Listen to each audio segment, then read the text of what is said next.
Welcome to the Interior Design Beat podcast, where you will hear candid commentary on various interior design subjects and topics, including the good, the bad, and the ugly, telling you like it really is.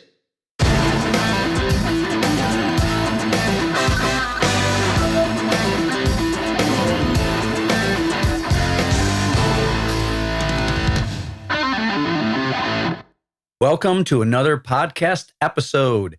This is Steve Adamco, interior designer and the owner and founder of Spectrum Interiors, located in Portage/Kalamazoo, Michigan.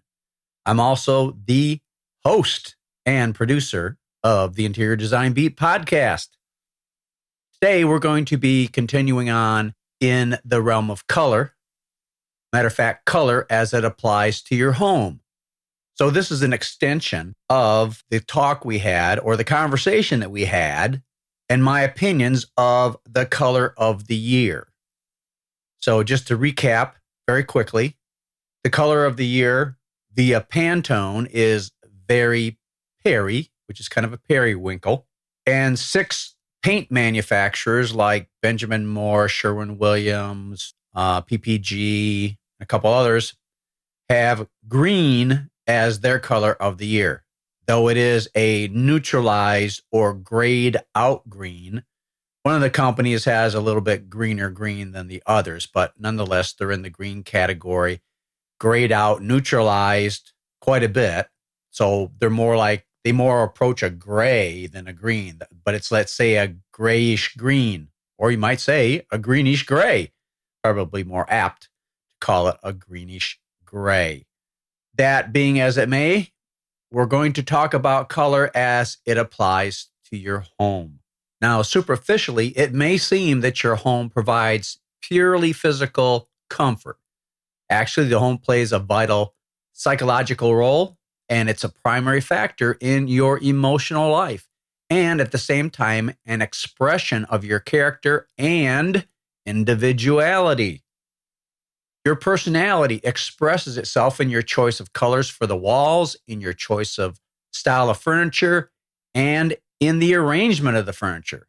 At the same time, the choices you have made continue to impress themselves on your personality and to influence you more and more as the years pass. Thus, the nature of your living space becomes intimately associated with you. It gradually becomes a part of you and you a part of it. Emotionally, you may need to surround yourself with stimulating colors, yet you repeatedly choose cold and drab tones or colors. You do this because maybe Mrs. Jones has similar colors, or because they are fashionable or in style, or they're trending. That is, you think those are the reasons that cause you to choose them. It may well be that your choice has a much deeper psychological significance. So let's talk about you in relation to color. Let's say you tell your decorator or designer that you like to have a forest green wall, just like the color in this or that magazine clipping. Then after he laboriously mixes the color you decide on, you then decide that you don't like it, or you say the match isn't right. Even if the match is right, the color of the mixed paint cannot look exactly the same as on the printed page. What may be happening is that you are having an interconflict. You want to be in fashion as prescribed by whatever magazine it is you're reading or referring to, but some hidden emotional reaction combats this dictate of fashion. We can master our irrational emotional reactions only by uncovering their roots, by understanding their nature and origin. We can eliminate the unpleasant feelings caused by our internal conflicts only by first getting knowledge about ourselves. Therefore, you need to consider the psychological aspects of your home's physical environment and the full importance of the effects which surroundings, particularly in their color aspects, have on your emotional health and stability. So the first characteristic that attracts you when you see an animal, an object, or a place, or whatever it is its color. Color is experienced as a basic primary sensation. Infants can distinguish primary colors before they can see simple geometric forms. If you have normal eyes, you cannot avoid seeing and responding to the colors around you. There is no such thing as an absence of color. Color is always present when your eyes are open. Good color or bad color, inspiring or depressing color, but color nonetheless. You can shut off the radio or the TV, but you can't shut off the colors in your home. Yet, the colors may be greater irritants than any possible combination of sounds. You cannot shut off your visible environment. Whether you're conscious of it or not, your environment has a great effect on your emotional health and stability. Your surroundings may be inspiring or discouraging. They are never neutral in their effect. The colors around you influence your emotions, your attitudes, and your behavior patterns, but most likely you don't know it. Unfortunately, emotional disturbances or irritations caused by the wrong colors are rarely traced to the source. Many things are blamed for depression or nervousness or irritation or bad mood, but the guilty colors, hardly ever are they blamed. Some people imagine that they are detached from their environment. They have no idea that colors influence their temperaments and have effects on their efficiency and emotional health and stability. Others instinctively feel that there is some mysterious power in color, but they cannot comprehend its significance. Unfortunately, those who are aware of the value of appropriate color surroundings often turn for guidance to unreliable sources. You may want your apartment or house redecorated because you feel that something is wrong with a color scheme, but you don't know what. You call in an interior decorator or designer. He or she is usually an artist trained in designing interiors, but they may not be an expert in optics, the nature of light, and the psychological effects of color. If they're not versed in these subjects, they may recommend a color scheme based upon such extraneous considerations as the following. Well, these are the most fashionable and trending colors this season. Or, Miss Jones, the society leader, has a color scheme exactly like this. Or, aren't these stunning combinations? Or, here are the genuine Picasso colors. The trouble with these suggestions is they treat color as a whim, as a superficial element. After a consultation of this kind, you're likely to be more confused about color than ever. And this happens a lot when people go to paint stores or get opinions about colors. There's not a lot of experts around. They just have opinions most of the time. The word decorating is somewhat unfortunate in that it conveys the notion of frills or fads or trends or what's fashionable. It suggests a surface veneer. It implies a lack of function, an absence of real purpose. Whoever said this quote, "Those who follow fashion blindly have no taste," actually hit the nail on the head. A woman may be told that last year it was fashionable to have light-colored walls and deep-colored carpets, but this year it's fashionable to have deep-colored walls and light-colored carpets. Or she may be assured that certain colors were in style or fashion or trending last year, while to be in style this year, she'll have to get another color, a different color than what was in style or in fashion or trending last year. In other words, you got to be up to date. Such nonsense and really stupidity makes people needlessly spend money, which is not that serious if they have plenty of it. But it very well may do a lot of harm to the home life. That's one of the things that irritates me the most, is the idea that people should be encouraged or influenced to spend money needlessly. That is a big pet peeve. Totally irritates me.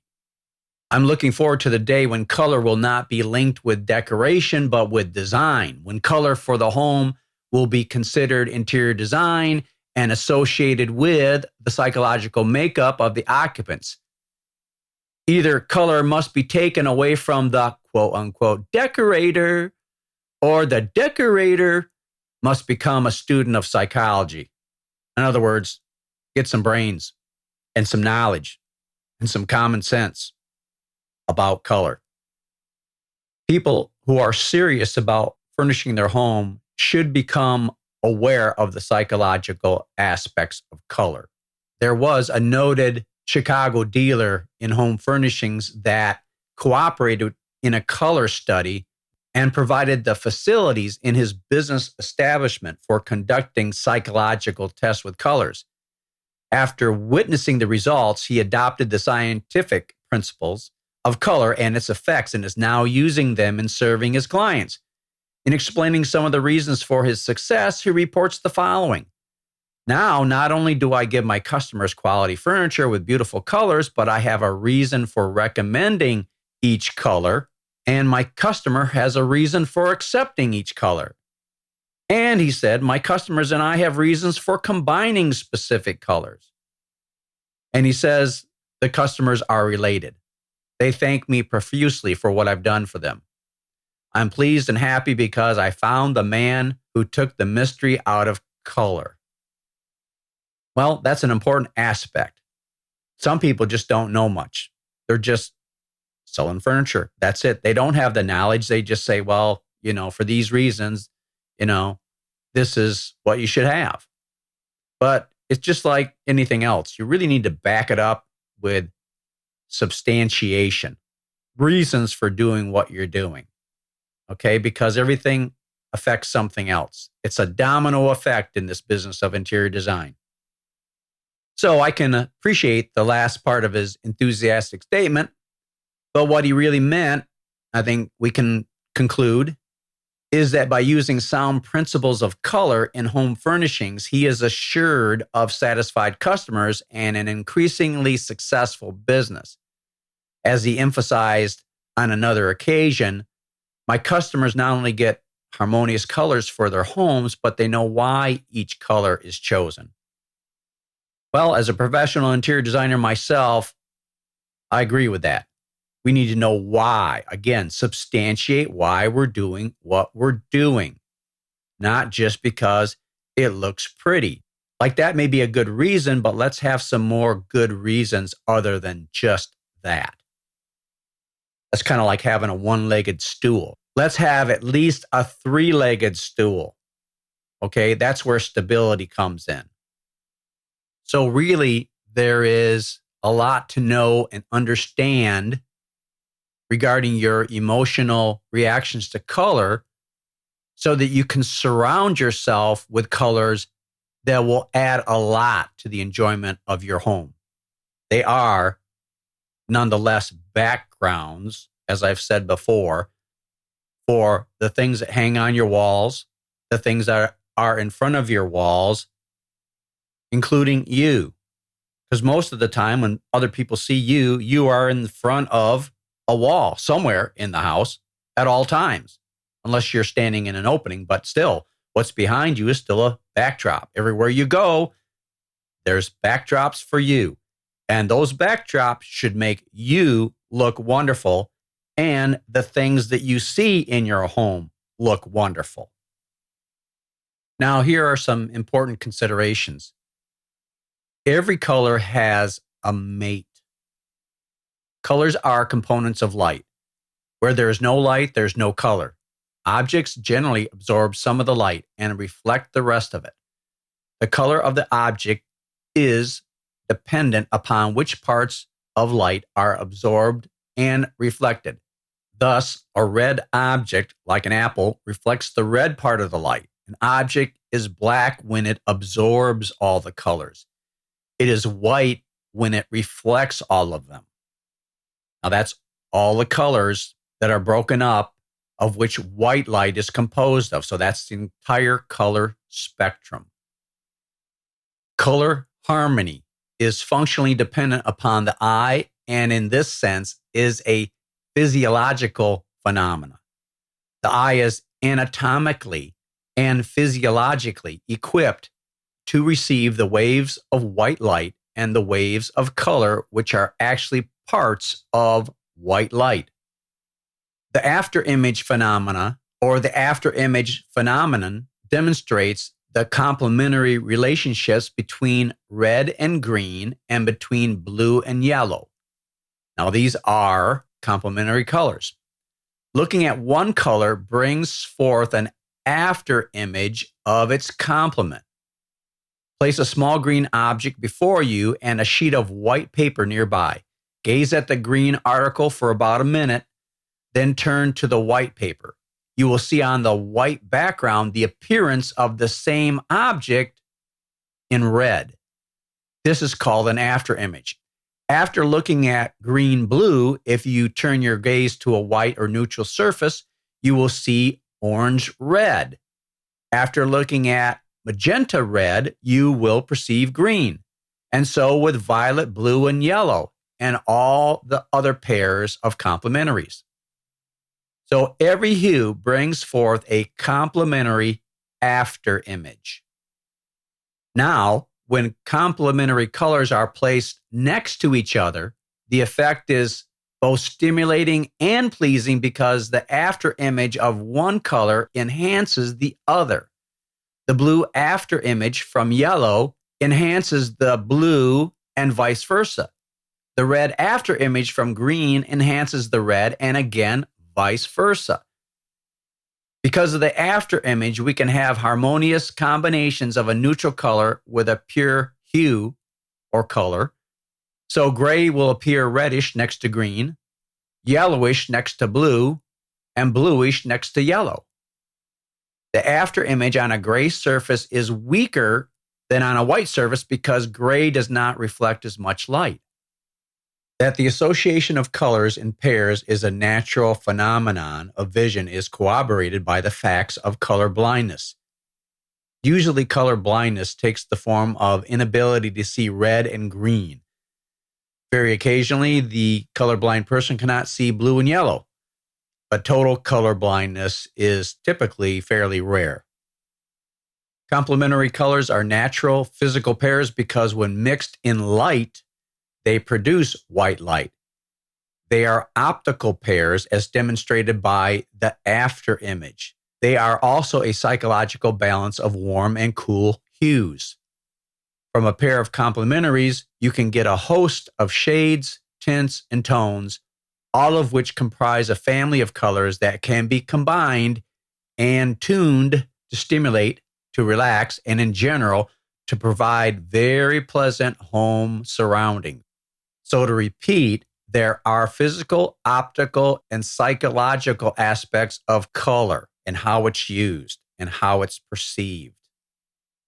In composing your living spaces, the right colors are not all you need in getting the most out of a room.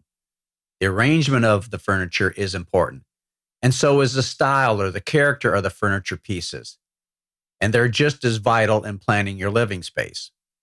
In arranging your room, you will, of course, be conscious of the need for freedom of movement and traffic patterns. You don't want congestion. At the same time, you should keep in mind that when arranging a room, you are very much like an artist composing a picture. You deal with minor and major objects and forms and shapes. You deal with minor and dominant colors, with neutral colors and color accents. You have a variety of objects which you must harmonize in order to give the room an effect of unity. Composition is the art of organization, of arranging and bringing diverse elements into order and unity. Any interior containing more than one element must be composed in order to be functional and pleasing. The proportions and dimensions of the pieces of furniture, the relative intensity and relative tonality of the colors decide and influence the character of a living space as they do a pictorial composition. A pleasing composition is in harmony, an effect of movement that is in unity. Variety, harmony, movement, and unity are present in some degree in every composition, whether it's a pictorial production like a picture or a painting, or a living space. that you live and move in. Now, to cap off this podcast, I'm going to bring things kind of full circle and talk about colors again. Green or rich, dark colors, because the colors of the year are grayed down, neutralized greens. But I'm going to give you some examples, some verbal examples of the opposite by going darker, deeper, and richer. And you'll find that in a lot of cases, the effect is much more dramatic and impressive. All right. I want to mention that I have a huge design library. I'm studying all the time. I never count myself as having arrived in a sense. So that puts me ahead of my competitors in this design field. I've got books that go back over 100 years. And you know what? Some of the most wonderful interior design you have ever laid eyes on has been done hundreds of years ago. I mean, glorious interior design, rich, full-bodied color. They were not scared of things back then. Now, some of the spaces were, quite large, but you can do a lot of the same things and use the same concepts in smaller rooms and come off with a much more dramatic, memorable space instead of this blah, passe, timid interiors that we see today. I mean, it's almost ridiculous. So I'm going to read some descriptions or some comments or some quotes from some incredibly famous interior designers. And these designers, unfortunately, passed away way too soon. There's this one living room, and I'll just read the quote. "I've spent many years redecorating my own home," says Angelo Dongia of his 1925 Manhattan townhouse. "But for the past 6, it has been exactly as it is now. The living room's 10-foot-high ceiling, covered in reflective silver foil or silver leaf, harmonizes with pale bleached parquet flooring and deep-toned walls accented by crisp white Georgian moldings." Deep tone means it's a deep green, deep, dark green. And he says, and I agree with this statement because this is the way it's been way back to the French periods. "Walls, ceiling, and floor must all be designed together to relate to one another," the designer counsels, adding, "The furniture is a series of large, fluffy upholstered pieces covered in cotton. There is a large painting by Mark Strong, a table sculpture by Bob Bruneau, and my most important possession, the Coromandel screen purchased from the estate of Chanel." Now here's another one, a room that Albert Hadley did. Matter of fact, he worked for Macmillan, which is the longest standing interior design firm in America. And I've got my work in one of their catalogs. Actually, it's a Baker Furniture catalog, but it's the Macmillan collection with a lot of the famous furniture that they utilized. And I utilized the same furniture, but did custom finishes on most of the pieces. And my work, which is a photo of one corner of a large master bedroom, is in their catalog, smack in the middle of their catalog. Okay, so my work is in the Baker Furniture catalog that relates to the Macmillan Company and the furniture that they use, but they are the longest standing interior design firm in America. Okay, Albert says in relation to this room, and this is like a dark apple green, like green apples. He says, "It's a strong background that holds this assemblage together," says Mr. Hadley of a living room in a traditional Manhattan apartment building. "It was designed for a young couple who are great collectors of furniture and art objects. The arrangement of eclectic furnishings, including Regency, Regents, and Near Eastern tables and Louis XVI chairs, is surrounded by walls lacquered in jewel-like emerald green and punctuated by Hans Hofmann abstract canvas and the commanding focus of a Kenneth Noland target painting." Okay, that target painting is like a painting of a bullseye, but done in an artistic manner. So these apple green walls are lacquered. Okay, so they look like a jewel-like emerald green. Okay, you're not going to forget a room like that. All right, and here's one other by Albert Hadley. These walls are deep sapphire blue. He says, this living room was designed for a music-minded young family moving into a traditional New York apartment building with some period furniture and a collection of modern paintings, Albert Hadley says. We bleached and stained the floors in a herringbone pattern and stippled and glazed the walls a deep sapphire blue. The rich background enhances an 18th century Italian mirror above the Georgian marble mantle, Regency consoles, and a Louis XV fire bench. That is also a room you're not going to forget. So let me reiterate once again, even though these colors are strong, rich, and deep, they are a backdrop that makes everything else look stunning. You're not going to get that same effect with the color of the year for 2022 by 6 of the paint companies in their grayed down green, which is fine if you want a really serene environment, but it's not going to punch it. It's not going to be dramatic. It's not going to be impressive. It's not going to knock your socks off. Okay. So anyway, there you have it. Be colorful, be dynamic. And for crying out loud, don't be timid. Be strong, have some confidence.